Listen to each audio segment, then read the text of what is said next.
Halo teman-teman, masih bersama saya ya di channel Great Drone ya. Ya, saya ingin ikut menanggapi soal yang lagi viral saat ini teman-teman, yaitu soal nasab ya. Soal nasab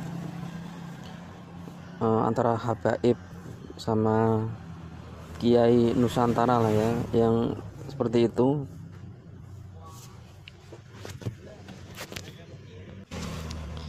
Ya, saya ingin ikut komentar karena apa ya? Karena pengen ikut viral teman-teman ya. Karena video saya belum gajian ini teman-teman ya. Belum gajian. Subscribe-nya sih sudah minimal 1000 sih sudah. Tapi untuk gajian belum, karena belum memenuhi persyaratan jam tayang teman-teman. Syaratnya jam tayangnya itu ada 4000 jam teman-teman. Nah, YouTube saya ini belum ada 4000 jam. Jadi ya mbok menawa ya dapat ketularan viralnya seperti itu teman-teman ya. Ya, biar ikut rame lah ya, biar video saya juga ikut rame lah. Saya pengen gajian dapat duit, bos. Ya, jadi langsung saja ya. Saya ingin menanggapi atau ikut berkomentar tentang soal nasab ini teman-teman ya. Gini, kalau saya itu pilih Rhoma Irama Imad atau para habaib teman-teman. Ini yang pertama ya, yang bisa saya omongin dari seorang yang orang bodoh lah ya, orang yang tidak pintar agama, dari orang warga Indonesia yang nggak ahli dalam ilmu agama ya. Yang pertama seperti ini teman-teman.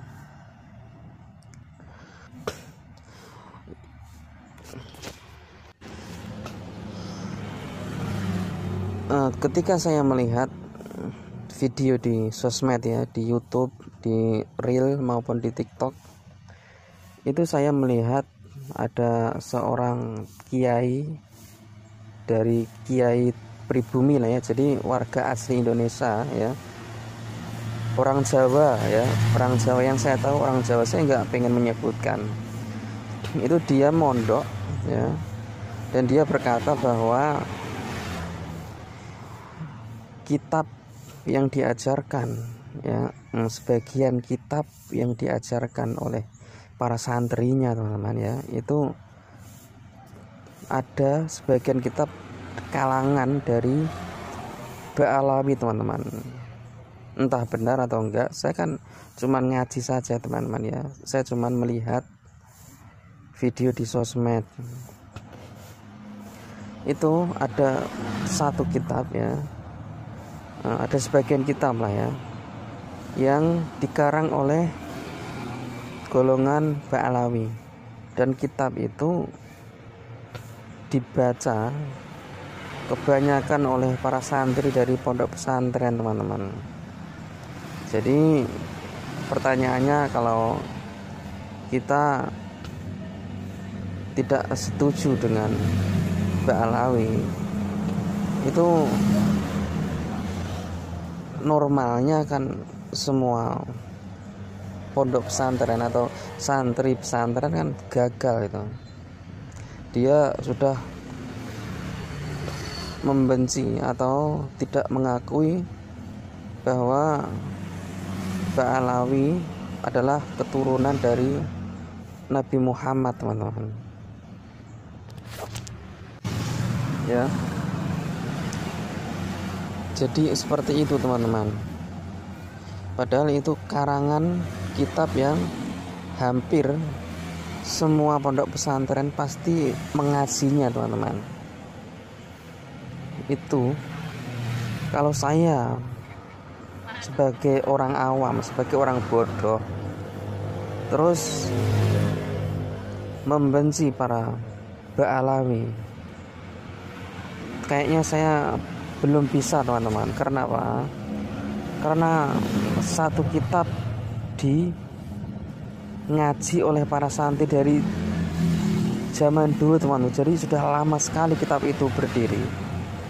Oke, saya ingin mengakui teman-teman bahwa saya orang warga pribumi yang pernah mondok ya, dan waktu itu saya pernah mengaji kitab itu, dan kitab itu diomongin di video yang tadi saya lihat itu, ternyata itu karangan dari golongan Ba'alawi teman-teman. Padahal kitab itu sudah lama sekali ya, kitab itu sudah lama sekali disebarkan di kalangan pesantren, dan isi kitabnya itu sangat bermanfaat tentang agama Islam teman-teman ya. Itu dibuat oleh golongan Ba'alawi. Jadi apakah saya itu membenci Ba'alawi untuk sesi yang ini? Enggak mungkin teman-teman ya, enggak mungkin saya membenci Ba'alawi, karena dia membuat kitab yang manfaat banget, berkah banget. Itu kok bisa mengatakan manfaat banget, berkah banget, karena apa? Karena kitab itu sudah dibaca jutaan para santri dari dulu waktu saya kecil teman-teman, sampai sekarang mungkin masih itu ya. Itu yang pertama teman-teman. Lalu yang kedua ya, sekarang gantian menanggapi soal si yang menentang atau tidak mengakui bahwa habaib keturunan Nabi ya. Saya ingin menanggapi itu dulu. Itu kan dia itu kan raja dangdut kan ya, jadi suka nyanyi, suka bermusik. Nah sekarang pertanyaan dari saya sebagai orang yang bodoh agama, pertanyaannya adalah, musik itu haram atau enggak?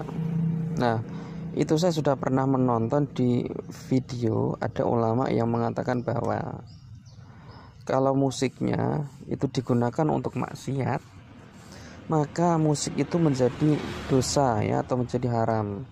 Tapi kalau musiknya digunakan untuk berbuat hal yang baik ya, semisal lagunya itu mengajak orang-orang yang beribadah, mengajak orang-orang untuk mendekatkan diri kepada Allah, itu ulama itu mengatakan bahwa musiknya tidak apa-apa teman-teman.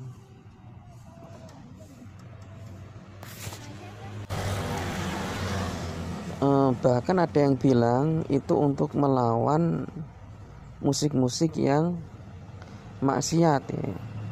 Jadi dilawan pakai musik-musik yang berfaedah, bermanfaat, yang berhubungan dengan kemajuan untuk bertakwa kepada Allah teman-teman. Itu untuk melawan seperti itu. Itu kata para ulama yang saya tonton di sosmed juga teman-teman ya. Nah lalu dalam hal ini apakah saya setuju dengan si Rajang Dangdut?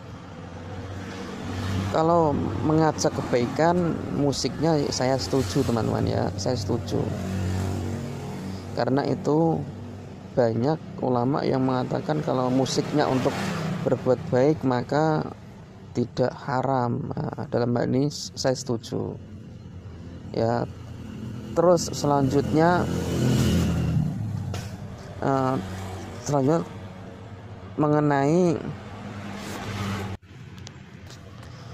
mengenai si Raja Dangdut dan golongannya yang membatalkan nasab dan mengatakan kalau berani tes DNA ya. Kalau berani tes DNA yang diandalkan itu kan tes DNA ya. Nah sekarang saya ingin bertanya teman-teman, sebagai orang yang bodoh ya, sebagai orang awam, sebagai orang pribumi yang tidak paham tentang keilmuan seperti itu teman-teman, yang saya tanyakan adalah apakah DNA itu benar-benar akurat ya, apakah tes DNA itu memang benar-benar fakta adanya 100% nyata atau enggak.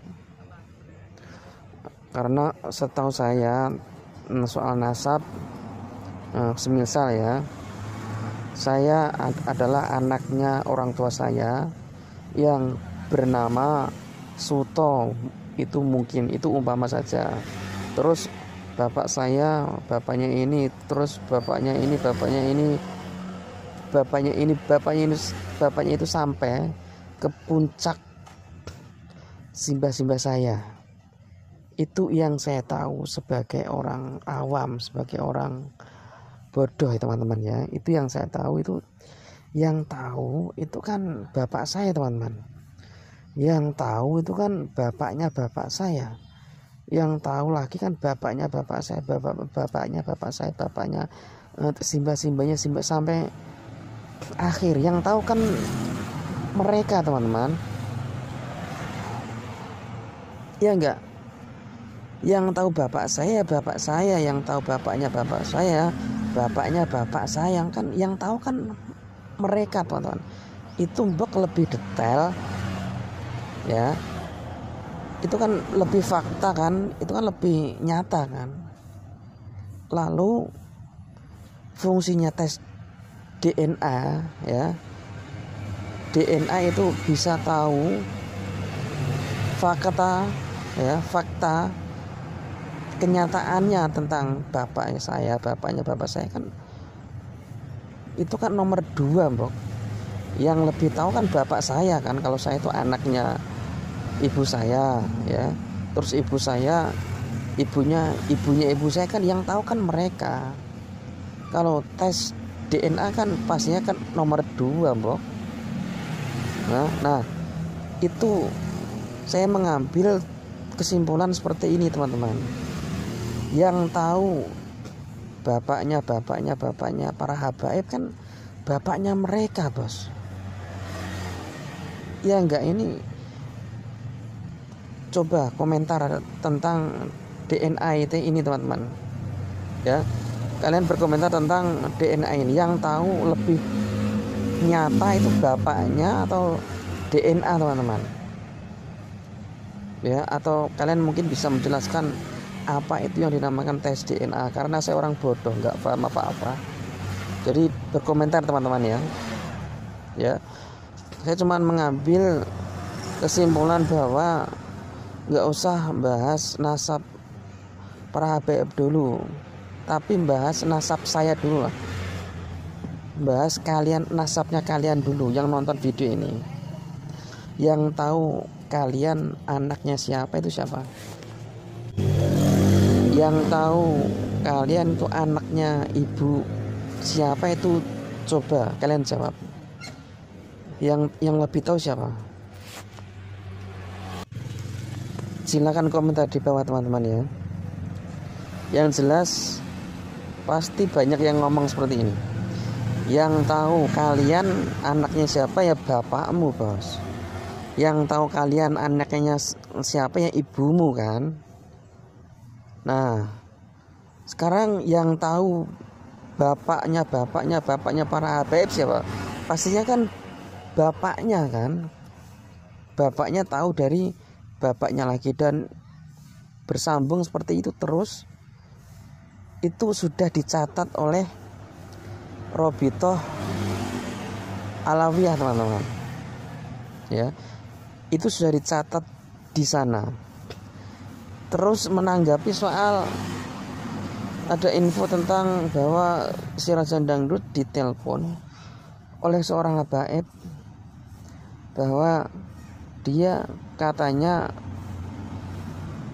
seorang habaib dan keturunan Nabi Muhammad. Itu kalau menurut saya, itu apakah memang benar-benar nyata atau cuman rekayasa teman-teman? Kalau menurut saya, itu saran saya, tolong untuk diperjelas yang nelponnya itu siapa namanya, Habib mana, Habib siapa. Itu kalau menurut saya itu dikasih tahu bos, biar negara kita tuh enggak terpecah belah seperti ini ya. Jadi yang nelpon si Rajang Dangdut, yang bilang katanya dia itu seorang habaib, itu tuh Habib mana, siapa, diperjelas dulu itu ya. Itu saya menanggapi soal ini. Lalu saya ingin menanggapi tentang soal kebencian tentang para habaib, teman-teman. Gini,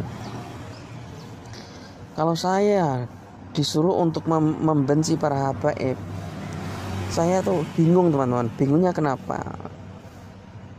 Kenapa harus saya benci? Kenapa harus saya mencaci maki? Karena banyak di antara mereka yang mengajarkan saya tentang ilmu agama, teman-teman, khususnya di sosmed, di sosial media. Nah, kalau ada para habaib yang salah atau melenceng, ya saya tidak akan mengikuti, teman-teman. Tapi kalau ada yang baik, ya saya ikuti, gitu. Jadi kalau mungkin ya yang membenci para habaib itu ada yang merasa tidak cocok tidak habaib itu, yang dimarahi itu yang oknumnya habaib itu saja, yang satu itu saja, teman-teman. Jadi tidak semuanya dibenci dari semua kaum Ba'alawi. Itu saya rasa itu tidak benar, bos. Itu bisa diibaratkan seperti ini. Semisal di sekolahan ya, di sekolahan SD atau SMP atau SMA, ada satu murid yang nakal mungkin. Masa kita harus membakar sekolah itu semuanya? Dan nanti para habaib yang lurus, para murid-murid yang di sekolah itu yang benar, yang rajin, nanti ikut kebakar dong, ikut mati dong kalau dibakar satu sekolahan. Nah, itu bisa diibaratkan seperti itu. Kalau mereka tidak setuju dengan salah satu di antara habaib, ya yang dimarahin, yang dinasihatin tuh satu habaib itu saja. Misal ada 4 yang dinasihati, ya 4 habaib itu saja. Jangan semuanya dari kaum Ba'alawi dibenci. Jangan, karena ini menurut saya itu sangat bahaya sekali, teman-teman. Jangan ikut-ikutan kalau tidak paham ya. Dibenci semuanya. Padahal yang salah itu hanyalah habaib oknum mungkin ya. Satu murid yang nakal, satu sekolahan yang muridnya ada 100 dibakar semuanya. Apakah itu benar? Kan gak benar. Yang dinasihati ya satu murid itu saja. Itu maksud saya itu teman-teman ya. Oleh karena itu kalau ada yang membenci para habaib satu terus dibikin semuanya kaum Ba'alawi seperti ini, jelek, dibenci, dicaci maki, itu menurut saya itu saya tidak setuju, bos. Itu sangat, menurut saya itu salah itu ya, menurut saya itu salah. Kalaupun ada salah satu habib yang menurut kalian itu keras, mungkin tidak sesuai dengan ajaran agama, mungkin kalian minta para habaibnya itu lurus, kalem, halus, yang pelan, yang lemah lembut gitu. Mungkin seperti itu keinginan kalian. Sekarang saya ingin mengatakan bahwa dulu sahabatnya Nabi yang bernama Umar itu juga sangat keras, teman-teman. Bahkan ketika dia mendengar info bahwa Nabi Muhammad sudah meninggal, itu Umar tuh ngomong seperti ini, yang ngomong Nabi Muhammad meninggal siapa dia, akan aku bunuh gitu. Jal, kalian pikir coba, akan dibunuh, langsung akan dibunuh katanya. Padahal itu memang nyata, Nabi Muhammad memang sudah tiada. Tapi saking kerasnya Umar, sampai-sampai memberi omongan ya, kalau yang menginformasikan Nabi Muhammad sudah tiada, sebutkan namanya, katanya mau dibunuh. Itu berarti kan saking kerasnya. Nah, jadi ulama atau para habaib, jika ada yang keras seperti itu kita jangan bilang bahwa habaib itu salah, habaib itu jelek, habaib itu tidak benar. Jangan ngomong seperti itu dulu teman-teman. Tapi kita cek dulu, dia marah, dia bentak-bentak, dia misuh-misuh, dia menghina-hina itu karena apa? Kita cek dulu, apakah memang fakta atau enggak. Kita cek dulu alasannya habaib itu bentak-bentak, alasannya habaib itu menghina itu karena apa. Kita cek kebenarannya, apa sih, kenapa sih kok dia tuh bentak-bentak, habaib itu kok bentak-bentak dia, menghina-hina dia, mencaci maki dia, tuh alasannya apa sih? Kita cari itu dulu ya. Itu saya menanggapi soal itu. Lalu saya ingin menanggapi lagi ya, kalau disuruh untuk lebih milih ke para habaib atau ke pembenci para habaib yang tidak mengakui keturunan Nabi Muhammad, kalau saya disuruh milih, saya juga bingung teman-teman. Tapi saya lebih milih orang yang lebih ahli agama teman-teman, karena saya orang bodoh. Nah, siapakah itu? Karena apa? Karena orang bodoh itu manut atau ikut sama orang yang pinter. Orang yang tidak mengerti agama seperti saya, itu normalnya itu adalah mengikuti orang yang ahli agama. Nah, di antara mereka siapa yang saya ikuti? Saya tidak akan langsung ikut seperti itu langsung, enggak. Tapi saya teliti dulu.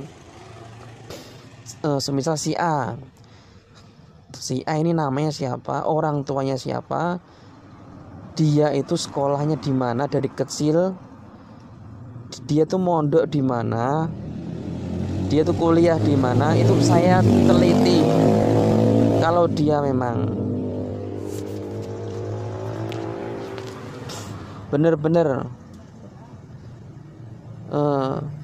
belajar dari berbagai sekolah-sekolah yang benar-benar sudah terkenal bisa menjamin dia ahli agama, ya saya ikuti teman-teman ya. Jadi jangan langsung mengikuti dia, itu jangan, tapi dicek dulu dia itu namanya siapa ya, dia itu sekolahnya di mana, orang tuanya siapa, dicek dulu. Kalau memang dia benar-benar sekolah di sini, di sana, dan benar-benar fakta, itu berarti kita ikuti. Tapi sebaliknya, jika dari kecil, dari muda, dia tidak sekolah, mungkin tidak, yang setahu kalian tidak pernah belajar agama, tidak pernah sekolah, orang tuanya juga ini tidak pernah mondok, tidak pernah sekolah di sekolahan Islam, itu jangan diikuti ya. Ini omongan saya sebagai orang awam saja teman-teman, sebagai orang yang bodoh. Kalau ya, ini saya ulang lagi, kalau kita disuruh milih antara dia dan dia, kita ikut mana? Jangan langsung ikut, tapi dicek dulu teman-teman, nama siapa, orang tuanya siapa, dia tuh pernah sekolah di mana, pernah mondok di mana, itu dulu. Karena kita orang bodoh, kita normalnya mengikuti orang yang pinter agama, dan orang yang pinter agama itu pasti pernah sekolah di sekolahan agama, pernah di pondok pesantren agama. Ini kan normal kan? Nah, kita cek dulu seperti itu. Sudah paham teman-teman ya? Lalu selanjutnya lagi soal membenci para habaib. Soal membenci para habaib. Kalaupun kalian tidak ngomong tapi mengaku-ngaku sebagai keturunan Rasulullah, lalu kalian tidak setuju dengan hal itu, lalu kalian merasa habaib itu sombong mungkin. Nah, saya ingin menanggapi itu dulu teman-teman. Saya sudah mengatakan dari awal ya, kalau ada para habaib yang menurut kalian itu salah ya, tapi jangan langsung ngomong salah, tapi diteliti dulu apakah benar-benar salah atau enggak. Itu jangan diikuti. Tapi kalau habaib itu benar meskipun dari kaum Ba'alawi, ya ikuti teman-teman, karena kita orang bodoh harus mengikuti orang yang pintar agama ya.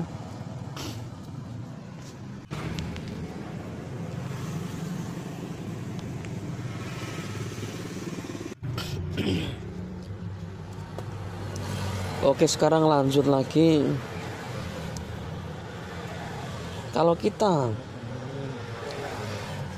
membenci para habaib, sekarang gini, apakah para habaib itu korupsi teman-teman?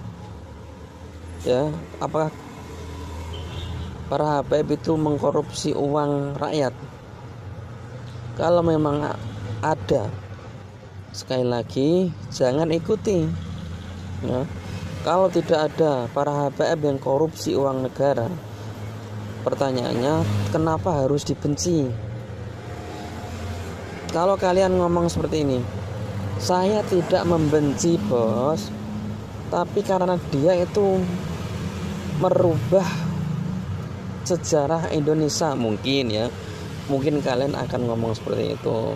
Nah, jawabannya kita harus teliti lagi teman-teman. Dengan cara apa? Dengan cara googling lah, karena guru kita kan Google. Kita cari faktanya, apakah itu para habaib itu benar-benar merubah sejarah Indonesia ataukah enggak, benar atau enggak. Kita googling ya, kita googling dulu seperti itu teman-teman, nanti akan kelihatan faktanya. Lalu saya ingin menanggapi lagi teman-teman, ini panjang sekali teman-teman. Kalau kita membenci para habaib ya, kalau kita membenci para habaib ya, yang mana para habaib itu identik dengan muka Arab kan. Nah, sekarang saya ingin ngomong seperti ini teman-teman. Bangsa Indonesia itu kan orang Indonesia asli kan. Nah, itu pastinya kan warga Indonesia asli ya. Ada Jawa, Sunda dan lain-lain. Itu dulunya pokoknya dulunya itu apakah sudah kenal Islam teman-teman? Padahal Islam kan dari Arab teman. Ya, Islam kan dari Arab sana. Karena para nabi itu orang sana teman-teman, bukan orang Indonesia. Lalu yang menginformasikan tentang adanya agama Islam itu menurut kalian itu siapa teman-teman? Apakah warga Indonesia asli atau enggak? Kalau saya disuruh menjawab ya, saya akan menjawab sesuai kemampuan saya sebagai orang Indonesia yang bodoh. Kalau menurut saya ya, kalau salah dikoreksi teman-teman. Orang sini, orang Indonesia itu normalnya itu tidak tahu apa-apa teman-teman ya. normalnya itu tidak tahu apa-apa. Dari mana mengenal Islam? Yang saya tahu normalnya itu tidak akan tahu, bos. Tahunya dari mana? Yang saya tahu sebagai orang normal pasti dari orang Arab, ya, orang Arab yang ngomong sama orang Indonesia. Jadi orang Indonesia jadi tahu tentang Islam. Itu normal kan? Pasti normal lah ya. Orang Arab yang ngomong sama orang Indonesia. Jadi orang Indonesia jadi tahu tentang agama Islam. Gimana? Masuk akal kan? Nah, orang Arab itu siapa? Orang Arab itu saya tidak tahu. Mungkin saja dari simbah-simbahnya para habaib ini, ya. Mungkin saja dari para habaib ini, teman-teman, mungkin saja ya. Lalu soal imigran Yaman yang saya tahu, bos, ya, yang saya tahu ini ya sebagai orang Indonesia yang bodoh itu adalah dia itu bagus-bagus, bos, yaitu pada Islam semua kayaknya, mengajarkan agama semua, teman-teman, yang saya tahu loh ya. Nah, pertanyaannya yang saya tahu lewat sosmed juga, di Indonesia kan juga ada imigran dari Cina. Katanya ada orang Cina yang banyak yang masuk di sini. Itu apakah mengajarkan agama? Coba kalian jawab lewat komentar, teman-teman ya. Kalau orang Yaman yang saya tahu, kalau memang dia imigran di Indonesia, yang saya tahu loh ya, ini orang Yaman ini bagus-bagus, bos, itu mengajarkan agama ya. Masa saya benci? Lalu pertanyaannya, imigran Cina yang saya tahu juga dari sosial media, katanya ada orang Cina yang kesini, entah benar atau enggak saya nggak tahu, saya cuman infonya dari sosial media. Kalau memang orang Cina yang masuk ke sini kan berarti juga imigran. Nah, itu pertanyaannya, apakah dia mengajarkan agama Islam? Ya, kalau enggak, lebih manfaat mana, bos? Lebih manfaat imigran Yaman atau imigran Cina? Menurut kalian gimana? Bisa berkomentar di bawah, teman-teman ya. Lalu menanggapi soal katanya orang imigran Yaman mau diusir. Nah, ini saya ingin menanggapi seperti itu. Kenapa diusir, bos? Kalau dia bermanfaat di negeri kita ini, kenapa diusir? Kenapa enggak yang diusir itu orang Cina saja? Kecuali orang Cina juga bermanfaat bagi orang Indonesia, juga jangan diusir. Kalau orang Yaman yang saya tahu loh ya sebagai orang bodoh, itu bermanfaat, bos. Bermanfaat mengajarkan agama Islam di sini. Jadi kenapa diusir gitu ya? Itu pertanyaannya seperti itu. Oke, lalu menanggapi apa lagi ya? Menanggapi soal pembenci para habaib, saya akan jawab, gimana harus kita benci? Sementara ini untuk saya pribadi ya, kan orang Islam kan disuruh untuk bersolawat kan. Yang saya alami, yang saya rasakan, teman-teman ya, untuk ketika saya bersolawat bareng-bareng misal di alun-alun itu, saya itu lebih kerasa di hati bersolawat bareng-bareng sama orang Arab teman-teman, karena Nabi Muhammad juga orang Arab. Dibanding sholawatan sama orang imigran Cina mungkin ya, atau bersolawat sama orang warga Indonesia asli mungkin. Karena apa? Karena saya lebih, ini yang saya rasakan loh, saya lebih kerasa di hati, nyentuh di hati ketika saya bersolawat sama orang-orang Arab ini, sama orang-orang para habib ini teman-teman. Karena Nabi Muhammad juga orang Arab, mungkin karena itu mungkin ya. Misal saya disuruh untuk sholawatan sama ahli dangdut, mungkin bukan saya saja sholawatan loh ya, itu saya tidak nyaman bos. Ini jujur ya, saya lebih nyaman sama orang-orang Arab teman-teman. Entah itu orang Arab itu bohong atau orang Arab itu cuman palsu mungkin, tapi tetap hati nggak bisa dibohongi, itu lebih kena di hati sama orang Arab teman-teman. Itu yang saya rasakan ya. Saya ingin menanggapi lagi tentang pembenci para habaib.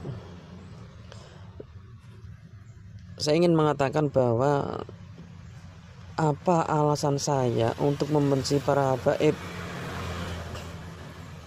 sementara ulama-ulama besar di Indonesia yang sudah mondok puluhan tahun, semisal Gus Baha lah ya, itu ulama yang diakui kealimannya teman-teman, itu mengatakan bahwa dia lebih menghormati para habaib teman-teman. Gimana bisa saya membenci para habaib, padahal saya orang bodoh ya.